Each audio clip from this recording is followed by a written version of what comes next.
This will be a closer look of the most affordable 15 Nm DD base from Cammus and their steering wheel, so I will share my personal experience with it and compare it with other bases I have around and see if this solution deserves your attention.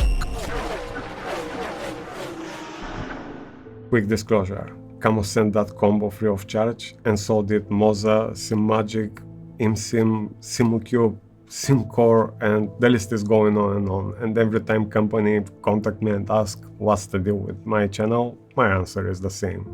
There is no deal. If you believe in your product, you can send it around. I will test it, compare it to other options as fair as possible, and share my experience with the community. I've spent over 100 hours with this combo in the last 3 weeks, testing different settings on different sim titles and watched dozens of hours of other drivers' reviews researching the product and the weak spots, so let's start with the base. $499 before VAT and shipping is the most powerful motor at 15 Nm peak torque. Price-wise is about the same with the Simagic Alpha Mini and $100 above the Moza R9, but have 50% more power. First, this build is huge in comparison to the other bases on the market. It is basically that big aluminum box which creates the size, and inside is fit the servo motor and the electronics. The unique part of this DD base is the 5 push buttons, 2 rotary encoders, and 1 momentary switch and 1 position switch on the front. As I've said before, I've watched almost every video on this base and everyone explained how cheap those buttons are, but let me try to give you my perspective. Here is a Porsche wheel I've got around 4 years ago from SSRG, one of my favorite wheel producers, with similar shape of the buttons for €700. The plastic looks a bit different, but feeling very similar. Also, many people comment how toyish the choice of colors are, but that is original replica of the real Porsche with the same color choices. Just one advice. Don't try ever to sell your personal taste as something negative or positive. Aesthetics are very subjective matter. Let people decide if they like it or not. The momentary and position switches feels just like every switch I have in my other crazy more expensive wheels, and the rotaries are probably the ones which are very hard to operate as they are really soft with very little spacing between each input, and as they don't skip any input in rotation, particularly with gloves, is very hard to operate precisely. That being said, one thing is for sure. Those buttons are better than the buttons on my SimCube, Simagic, Moza, and any other wheel bases I'm aware on the market.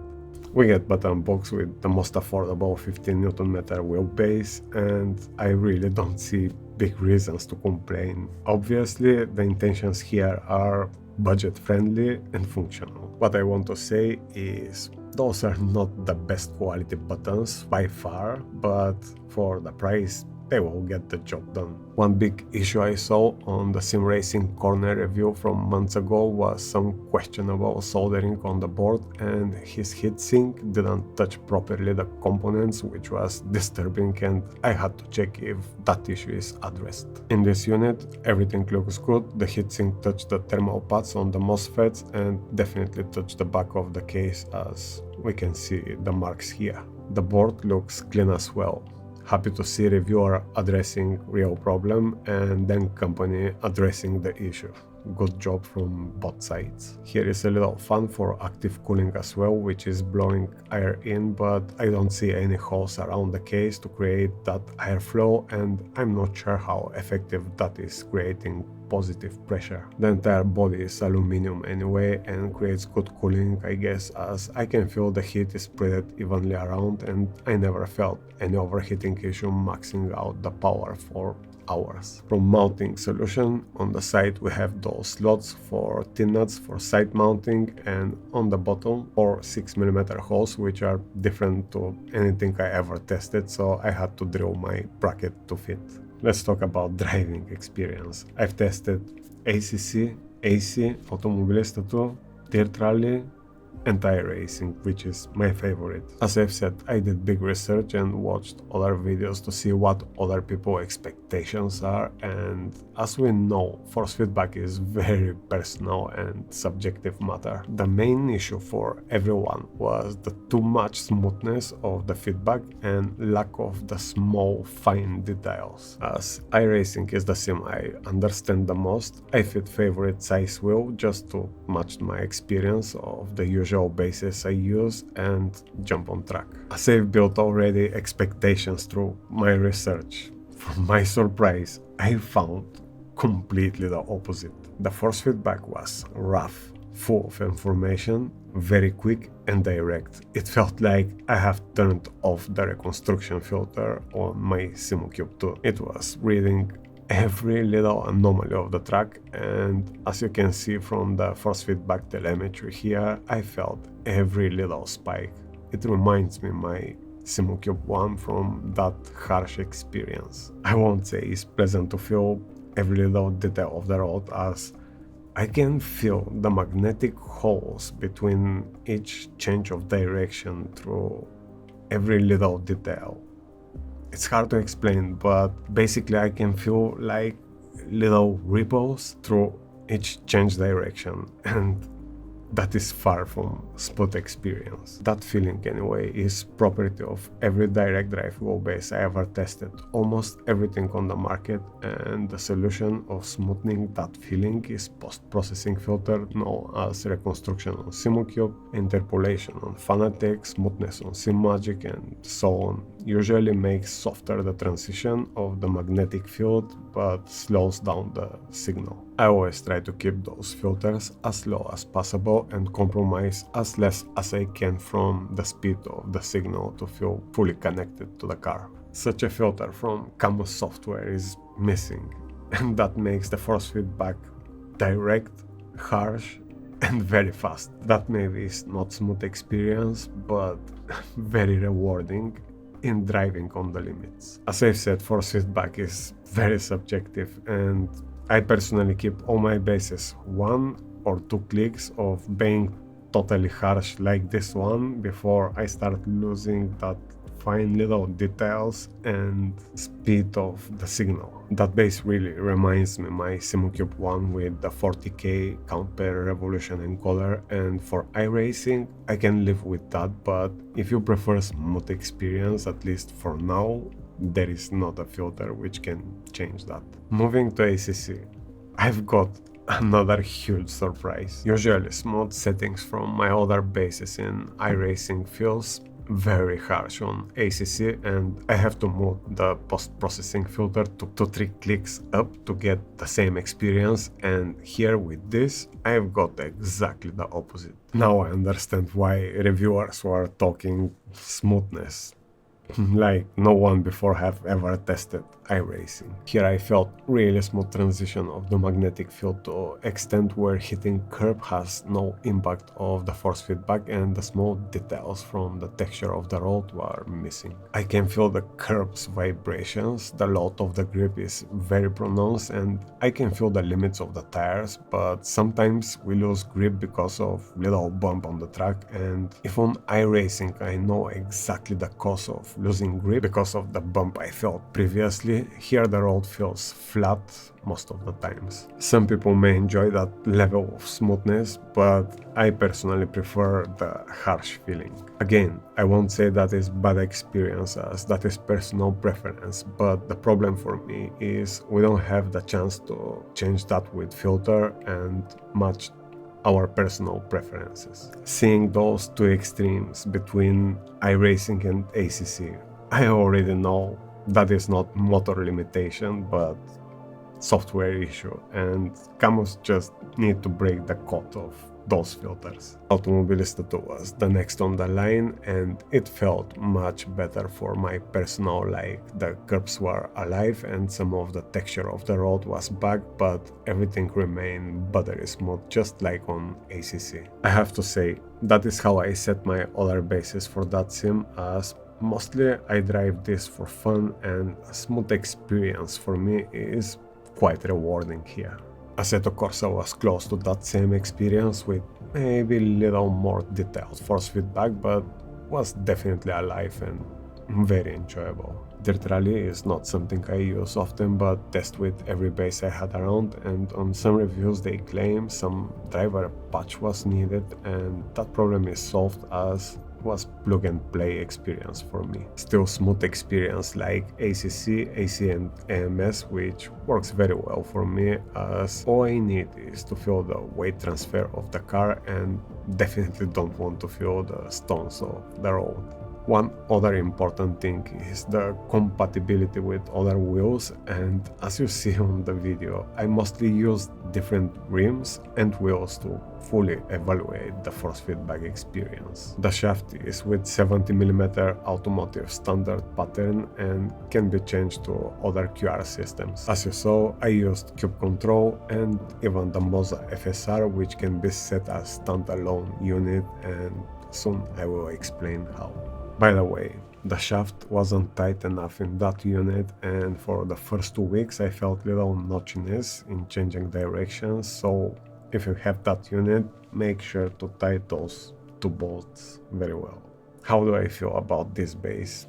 Price-wise it's more close to the R9 and the Alpha Mini, and I have to say, I love both of those bases, and I personally cannot pick a winner from driving experience point of view. For the money they are absolutely awesome, and the choice factor must be mostly which ecosystem you like the most, from wheel choices and price for your region. That being said, Cammus have 50% more torque, which is noticeable in every sim I've tested. I can get away with more torque before clipping the signal, and that can be important for some cars with weak force feedback. For normal use, I have been covered totally from the R9 and the Mini, but for some people that may be not enough, depending of what they want to simulate. 15 Nm can cover wider range of driving experience, and Cammus smash in that regards, and have buttons which can become useful. Size-wise is not delicate as the competition, but that's up to you. I personally don't mind that, as it's empty space on my rig, which otherwise I have to cover with cardboard and Alcantara. Force feedback quality, it has the potential, but it's not quite there from software point of view. For the guys from Cammus, feel free to contact me. I will be very happy to explain what we need as a drivers and test and help you with your progress. I really like your effort to bring strong and affordable gear for the community. So, let me put it that way. I think this unit here is one step from smashing the R9 and the Mini, and that is one filter. If they manage to break that code, this will be steel. For reliability, we don't know yet how will Moza, Simagic, Cammus, Assetto and other new companies will do, and we have to wait and see in the next few years. All I know for now is some of the complaints have been addressed from my experience, and I read comments from other owners who said the force feedback is getting better with each update, and that is good sign. One unforgiving law of nature is reward is always proportional to our services. Cutting corners never works, so we have to respect every effort for improvement. Let's talk for the wheel now. $199 for aluminum case, carbon plate, magnetic shifters, leather rim, 4 buttons, 2 rotary encoders, 1 momentary switch and 1 position switch is not bad at all, and if you know something more affordable or better in that same price, please share with the community. What I see here is another attempt for affordable gear, and that is something I personally respect. As I've said before, for that Porsche wheel I paid over 700 and I have just 8 buttons, which maybe are better quality, but in use feels absolutely the same. It is not perfect wheel for sure, but I don't think intended to be. It's just affordable solution which will get the job done. I have seen people in their reviews making jokes of how toyish those are, and I'm thinking, what the hell is wrong with you guys? Do you think everybody out there can afford €1,000 for a wheel just to feel positive click or even care about that positive click? From €30 single button? Come on, let's be reasonable. This is great attempt for affordable gear which can make happy many people around the globe with the same passion just like us who are not fortunate to spend more than that. So here is what I think about this wheel and what can be improved without increasing the cost. The magnetic shifters are a bit weak, and even with the second magnet it's not enough to make them feel as those high-end. If you came from spring-based from Logitech or the old Fanatec and Trustmaster, you will love those. If you compare them to other high-end, which cost by the way as much as the entire wheel here, those feels a bit weak. Cammus, find stronger magnets and no one will ever complain again. The rotary encoders, which are pushable by the way, have very little spacing between each input and very soft in rotation, as they really don't skip any input, which means the electronics are good enough. It will be great if you find something with bigger space or harder in rotation. The leather wheel is with stitches, which looks nice, but around the thumb area must be clean and smooth. It will create much more comfort and give longevity on the wheel itself and on the gloves if we wear ones. Those will be improvements which won't cost much but will make a difference. Other than that, $199 is great attempt for something affordable which will get the job done without breaking the bank. Again, if you know something built of aluminum, carbon and leather for that price, please share with us. So here are my final thoughts. The wheelbase is great attempt in that price of $499 before VAT with those 15 Nm in comparison to the current market. It is not perfect but has the potential, and with little work of the software department will put in trouble all the small DD bases on the market. That being said, the shipping increased the cost enormously for Europe, USA, Australia, and the final price is totally different. I've seen that base on SimMotion website for $789 after VAT, which put things in totally different perspective. For the Asia market, the original price is very appealing, and we can't blame Cammus for that, as they have done whatever they can from their side and shipping is what kills the effort. If you are patient and order directly from their website, with overseas shipping will be much more affordable but can take a month. That being said, for the original price, what I have in my hands is absolutely awesome in comparison to the existing market. That's what we need. Strong competition.